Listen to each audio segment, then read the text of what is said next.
So இப்போ நம்ம பார்க்க போகிறது என்னென்னு பார்த்தீங்கன்னா 1.2 கூலூம்ஸ் லா, பேசிக் லா. இது நம்ம வந்து இம்பார்ட்டண்ட் லாவும் கூட.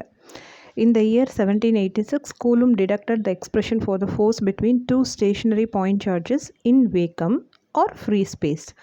இந்த ரெண்டில் எதுவாக வேணால் இருக்கிற மாதிரி கன்சிடர் பண்ணிட்டாரு. ரெண்டு force between two point charges, அந்த ரெண்டுமே ஸ்டேஷனரியாக இருக்கிற மாதிரி எடுத்துக்கிறாரு.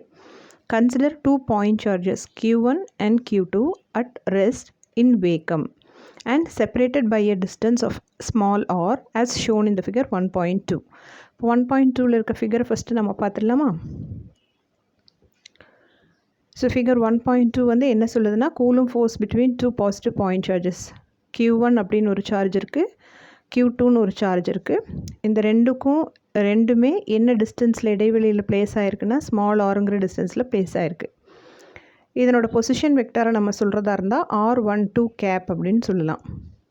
இந்த line of the line joining between the two, இதில் தான் இந்த force exerted by one charge towards the other வந்து இருக்கும். அப்படிங்கிறதுனால இந்த லைன் ஆஃப் ஆக்ஷன்லேயே நமக்கு F21 வெக்டார் அப்படிங்கிறது காமிச்சிருக்காங்க. ஓகே, இப்போ எப்படி இந்த ரிலேஷன்ஷிப்பை, அதாவது Q1 Q2 மேலே செலுத்தக்கூடிய ஃபோர்ஸை எப்படி நம்ம கண்டுபிடிக்கலாம் அப்படிங்கிறத கூலும் ஒரு லா மூலமாக சொல்லியிருக்காரு. ஸோ அது என்ன அப்படின்னு சொல்லி பார்க்கலாம். According to coulomb, the force on the point charge Q2 exerted by another point charge Q1 is F2. F experienced by 2 given by 1. அதனால் F21. F எங்கே கண்டுபிடிக்கிறோம்னா இரண்டாவது சார்ஜின் மீது 1 செலுத்திய விசை. அதனால் ஃபஸ்ட்டு F போட்டதுக்கப்புறம் 2 1 போட்டிருக்கோம். That is equal to K into small k. அது ஒரு constant. Q1 Q2 divided by R² into R12 cap அப்படின்னு எழுதுகிறாங்க. இங்கே R12 கேப்புங்கிறது unit vector directed from charge Q1 to Q2 and K is the proportionality constant. இதை வந்து நம்ம ஈஸியாக ஞாபகம் வச்சுக்கணுன்னா, அந்த ப்ரொபோர்ஷனாலிட்டி சிம்பிளோட எழுதுனா K இருக்காது. அப்போ F21 is directly proportional to product of the two charges and inversely proportional to square of the distance between the two அப்படின்னு சொல்லி எழுதுவோம். வெக்டார் இன்டகிரேஷனோட எழுதுனா R12 கேப்புன்னு நமக்கு கிடச்சிரும். இந்த லா தான் அடிப்படையாக ஒரு சார்ஜ் இன்னொரு சார்ஜின் மீது செலுத்தக்கூடிய ஃபோர்ஸ், அல்லது ஒரு பர்டிகுலர் பாயிண்ட் சார்ஜ் பக்கத்தில் இருக்கக்கூடிய வேறு சார்ஜஸ்னால் எக்ஸ்பீரியன்ஸ் பண்ணக்கூடிய ஃபோர்ஸை கால்குலேட் பண்ணுறதுக்கான அடிப்படை விதியாக அமைஞ்சிருந்தது. அதான் கூலும் விதி. இப்போ இம்பார்ட்டன்ட் ஆஸ்பெக்ட்ஸ் ஆஃப் கூலும்ஸ்லாம் என்ன, இதுலேருந்து நமக்கு என்ன ஆஸ்பெக்ட் கிடைச்சிது, அது எப்படி நம்ம ஃபர்தர் ஸ்டடீஸ்க்கு ஹெல்ப்ஃபுல்லாக இருந்ததுன்றதை பார்க்குறோம். Coulomb's law states that the electrostatic force is directly proportional to the product of the magnitude of the two point charges and is inversely proportional to the square of the distance between the two point charges.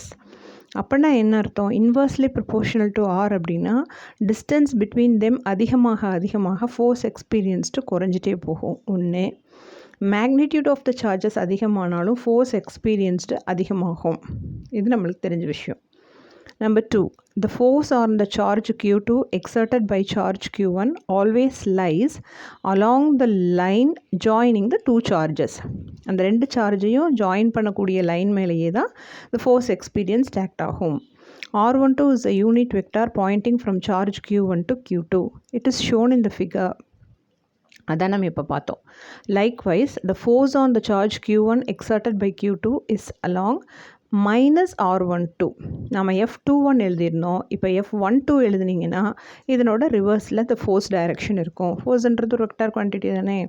நாம் எழுதின expression பார்த்திங்கன்னா F21 அப்படின்னா Q1 Q2 மீது செலுத்திய விசை. இதை உல்ட்டாவாக கண்டுபிடிச்சோம்னா Q2ங்கிறது Q1 மீது செலுத்திய விசை, F21க்கு பதிலாக F12 கண்டுபிடிச்சிங்கன்னா லைன் ஆஃப் ஆக்ஷன் ஆஃப் ஃபோர்ஸினோட ஆப்போசிட் சைடில் இப்படி இருக்கும். அப்போ F12ன்றது நம்ம இந்த side direction, line of action same தான், ஆனால் டைரக்ஷன் ஆஃப் ஆக்ஷன் மட்டும் ஆப்போசிட் டு த ப்ரீவியஸ் ஒன்னாக இருக்கும். So next, in SI units K equal to 1/4πε0 and its value is 9 × 10⁹ Newton meter square Coulomb per -2. இந்த யூனிட் டெரைவ் பண்ணுறதெல்லாம் நீங்கள் வந்து units and measurements 11th ஸ்டாண்டர்ட்லேயே பார்த்துருப்பீங்க. அது இன்னும் செக் அவுட் பண்ணிக்கலாம் நீங்கள் இதுலேருந்து. Here epsilon naught is a permittivity of free space or vacuum and its value is epsilon naught அப்படிங்கிறது free space. Permittivity அப்படின்னா என்ன அர்த்தம்? இந்த வார்த்தையிலேயே இருக்குது. Permittivity, the ability of permitting electrical field lines through it, அதுதான் permittivity of that particular medium. அது ஸ்பேஸாக இருந்ததுன்னா space வந்து எந்தளவு எலக்ட்ரிக் ஃபீல்டு லைன்ஸை அது வழியாக அனுமதிக்குது, இல்லை இது ஏராக இருந்ததுன்னா எப்படி, இல்லை வாட்டராக இருந்தால் எப்படி, இல்லை அனதர் மீடியமாக இருந்தால் எப்படி அப்படின்னு சொல்லக்கூடிய ஒரு குவான்டிட்டி தான் எப்சிலான். அதுக்கு பேர் தான் பெர்மிட்டிவிட்டி. இது ஃப்ரீ ஸ்பேஸ் ஆர் வேக்கம்க்கு அப்படின்னு சொல்கிறதுனால 0 அப்படின்னு நம்ம போட்டுக்கிட்டோம். அதுக்கு எந்த வேல்யூவும் இல்லை. அதனோட வேல்யூ என்ன அப்படின்னு சொல்லி பார்த்தா k = 1/4π எப்சிலான் நாட்டில் எப்சிலான் நாட் இங்கே போய்டும், k கீழே வந்துடும். அப்போ 1/4π kன்னு ஆகிடும். இதனோட வேல்யூஸ் எல்லாம் சப்ஸ்டிடியூட் பண்ணிங்கன்னா you will get a constant value as 8.85 × 10⁻12 coulomb square newton inverse metre inverse 2. இது நம்ம மனப்படமாக தெரிஞ்சு வச்சுக்கணும். ஏன்னா ப்ராப்ளம்ஸில் போடும்போது எப்சிலான் நாட் வேல்யூ சில இடத்துல கொடுத்துருப்பாங்க, கொடுக்கவே இல்லைனாலும் நம்ம வந்து எப்சிலான் நாட்டோட வேல்யூ தான் அப்படின்னு சொல்லி தெரிஞ்சுக்கலாம். 8.85 × 10⁻12 யூனிட்டும் நம்ம ஞாபகம் வச்சுக்கணும். அடுத்தது magnitude of the electrostatic force between two charges each of 1 coulomb and separated by a distance of 1 meter is calculated as. இந்த டயக்ராமில் நம்ம பார்த்துருக்கோமே Q1 Q2 அப்படின்னு சொல்லிட்டு, இது வந்து ஒரே மேக்னிடியூட் இல்லை அப்படிங்கிறதுக்காக தான் இதை Q1 கொடுத்துருக்காங்க, இதை Q2 கொடுத்துருக்காங்க. ரெண்டுமே Q அப்படின்னு கொடுத்துருக்கலாம். ஆனால் ப்ராடக்ட் ஆஃப் த டூவை டிபெண்ட் பண்ணி தான் force, magnitude of the product of the டூவை டிபெண்ட் பண்ணி தான் நமக்கு ஃபோர்ஸ் எக்ஸ்பீரியன்ஸ்டு இருக்கிறதுனால டிஃப்ரெண்ட் மேக்னிடியூட்ஸ் இருக்கட்டும்னு வச்சுருக்காரு அவர். ஸோ இந்த ரெண்டு வேல்யூவையுமே சேமாக நம்ம கன்சிடர் பண்ணோம்னா Q1 = 1 கூலும், Q2 = 1 கூலும்னு கன்சிடர் பண்ணோம்னா இந்த எக்ஸ்ப்ரெஷன் நம்ம போடும்போது Q1 Q2 1 ஆகிடும். ஆறுங்கிறது separated by a unit distance 1 metre எடுத்துக்கிட்டோம்னா இது எல்லா ஃபேக்டர்ஸும் 1 ஆகிடும். K வேல்யூ மட்டும் நம்ம டைரெக்டாக சப்ஸ்டிடியூட் பண்ணால் போதும். That is nothing but 9 × 10⁻9 Newton. 9 × 10⁻9 Newton. நினச்சி பாருங்கள், இவ்வளோ பெரிய ஃபோர்ஸ் நம்மளால் எக்ஸ்பீரியன்ஸ் பண்ணி வச்சுருக்க முடியுமான்னு. Practically it is not possible. ஏன்னா 1 கூலும் அப்படிங்கிறது ப்ராக்டிக்கலாக நம்ம ஹேண்டில் பண்ணக்கூடிய ஒரு சார்ஜாகவே இருக்காது practically. So this is a huge quantity, almost equivalent to the weight of 1 million ton. We never come across 1 coulomb of charge in practice. அப்போ வேறு என்ன தான் நம்ம பார்த்தோம் அப்படின்னு சொல்லி பார்த்தா, most of the electrical phenomena in day-to-day life involve electrical charges of the order of micro coulomb or nano coulomb. இதுதான் நம்ம ஹேண்டில் பண்ணுற சார்ஜஸ் வந்து வேல்யூஸ் இவ்வளோ தான் இருக்குது. பட் இது வந்து நம்ம ஒரு எக்ஸ்ப்ரெஷனுக்காக வேண்டி மேக்னிடியூடை டிபெண்ட் பண்ணி ஃபோர்ஸ் எக்ஸ்பீரியன்ஸ்டு இருக்கும் அப்படிங்கிறதுனால 1 கூலும் அப்படின்னு வச்சு சொல்லி பார்த்தோம்னா ஃபோர்ஸ் எக்ஸ்பீரியன்ஸ்டு இவ்வளோ வருது. இப்போ இதில் வச்சு நமக்கு ப்ராப்ளம்ஸ் கொடுப்பாங்க. 2 charges of magnitude this much and this much separated by this much டிஸ்டன்ஸ்னால் ஃபோர்ஸ் எக்ஸ்பீரியன்ஸ்டு என்னன்னு கேட்டால் நம்ம இந்த ஃபார்முலா யூஸ் பண்ணி போட்டுக்கலாம். இப்போ நெக்ஸ்ட் வந்து நம்ம என்ன பார்க்குறோன்னா, in SI units Coulomb's law in vacuum takes the form F21 = 1/4π epsilon Q1 Q2 R² R12. வேக்கமாக இருந்துச்சுன்னா எப்சிலான் நாட்னு போடுறோம். அதுவே in a medium of permittivity எப்சிலானாக இருந்ததுன்னா இந்த force between 2 point charges is given by, எல்லாமே அதே சேம் தான் வரும். இந்த எப்சிலான் நாட்டுக்கு பதிலாக இங்கே எப்சிலான் அப்படின்னு வரும்.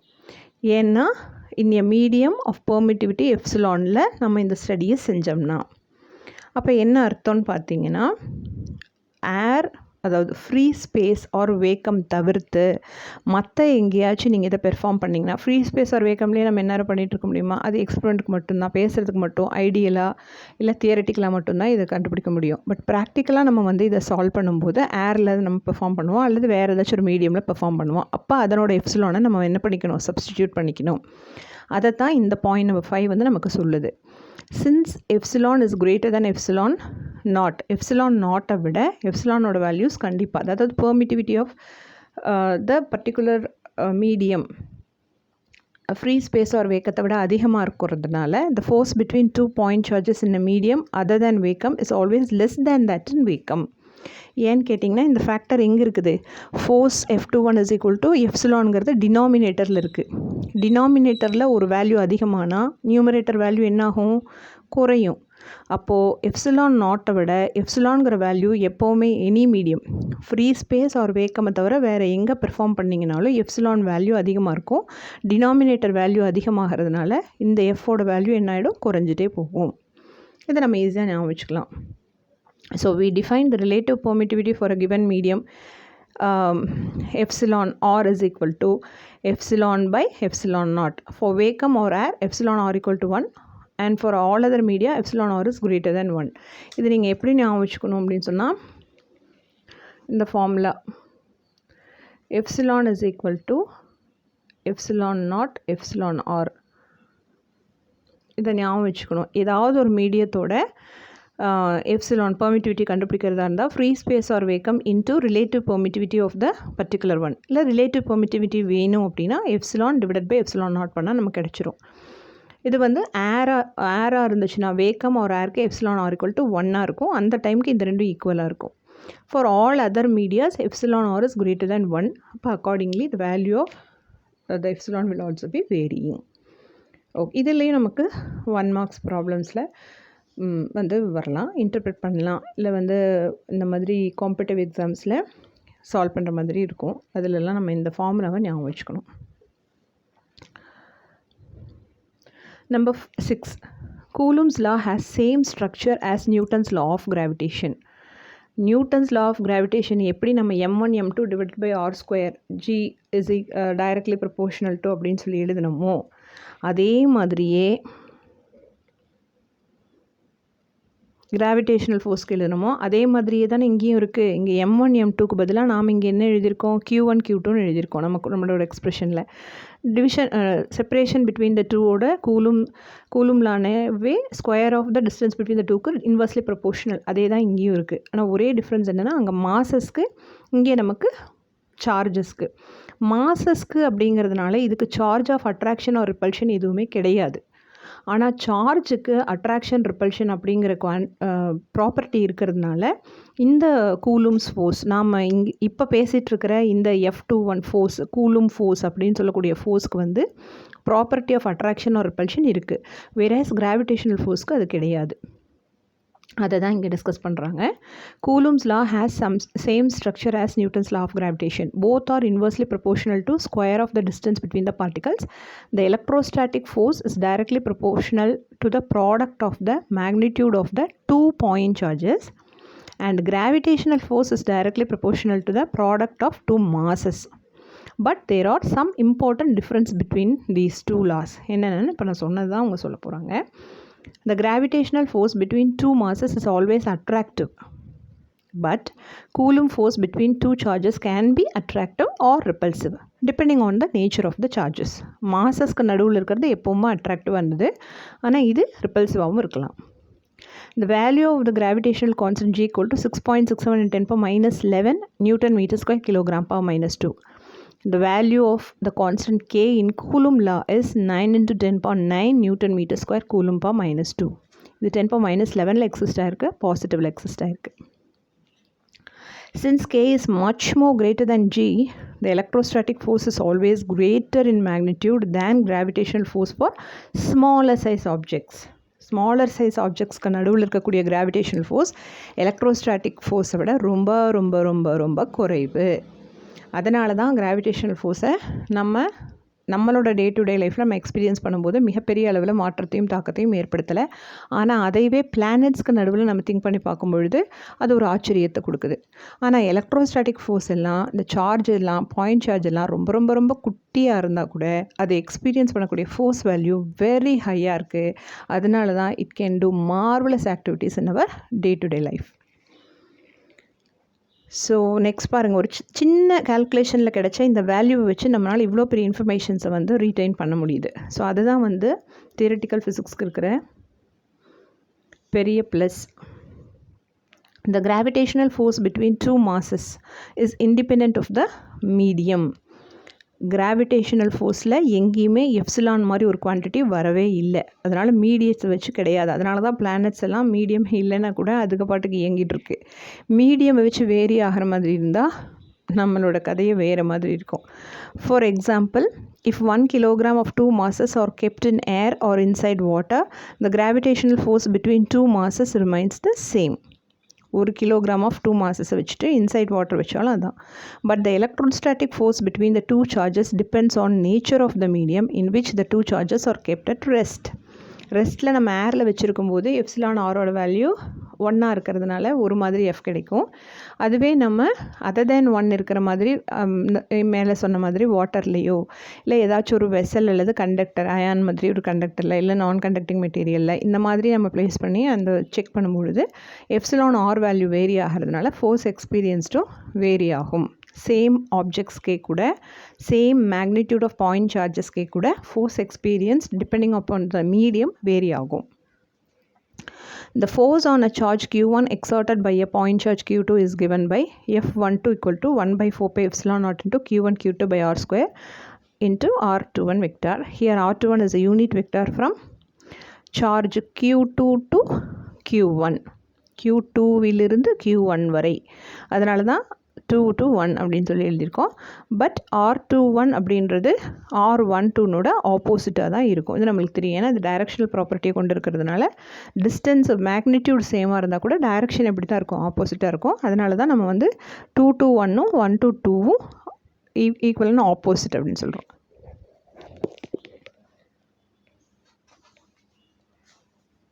இப்போது இதிலிருந்து நம்ம இன்டர்பிரேட் பண்ணுற ஐடியா என்ன அப்படின்னு சொல்லி பார்த்தா,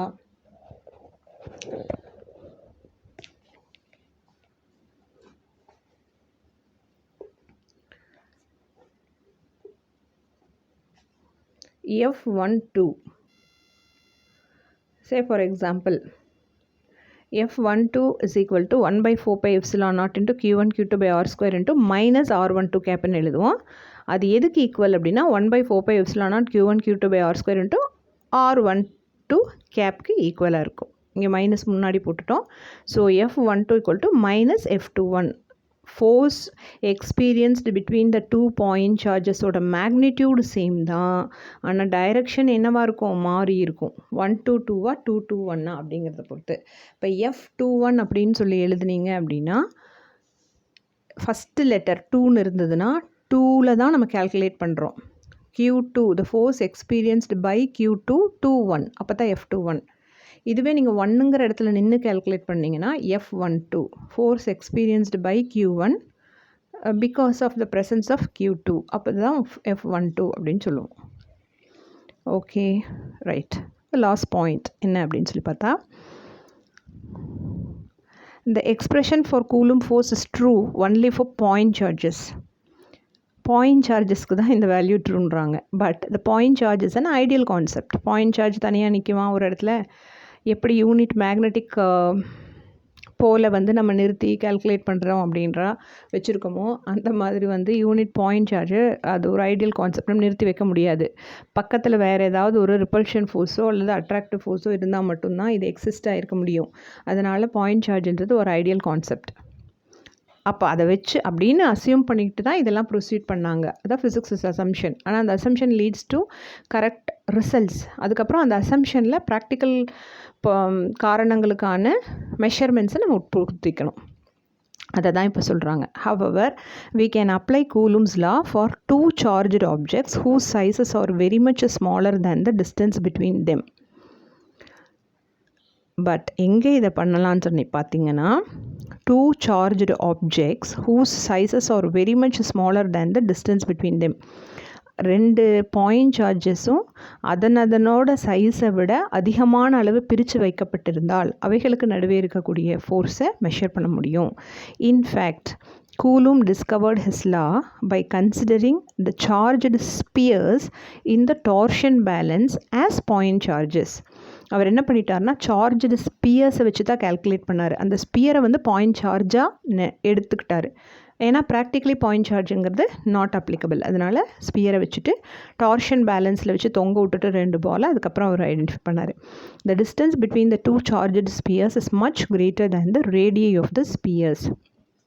சே for example, radius of the sphere வந்து ஒரு 0.2 அந்த மாதிரி இருக்குது அப்படின்னு சொன்னால் நமக்கு வந்து இங்கே ஒரு 1 மீட்டருக்கு மேலே இருக்கிற மாதிரி நம்ம வந்து கன்சிடர் பண்ணிக்கணும்.